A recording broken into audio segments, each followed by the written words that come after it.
আপনার ঘরের আর্থিক অবস্থা একদমই খারাপ হয়ে গেছে, শত্রুরা সব পিছনে লেগে আছে। আপনার ঘরের সদস্যদের দিন প্রতিদিন শরীর খারাপ হচ্ছে, শরীর খারাপ ঠিক হচ্ছে না এবং ব্যবসায় লস যাচ্ছে। ঘরে একে অপরের সাথে তালমিল ঠিক হচ্ছে না। এরকমটা যদি আপনার সাথেও ঘটে থাকে তাহলে শনিবার দিন করুন এই প্রতিকার।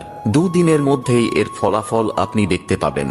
পরীক্ষিত ও প্রমাণিত এই প্রতিকারটি জানার আগে প্রভু শ্রীরামের ভক্তরা মন থেকে একটি লাইক করে কমেন্টে জয় শ্রীরাম লিখে দিন। তো চলুন জেনে নেওয়া যাক। 4টি লাল শুকনো লঙ্কা, কিছুটা হলদে সর্ষে এবং 1 চামচ লবণ নিয়ে একত্রিত করে কাপড়ের একটি পুঁটলি তৈরি করুন।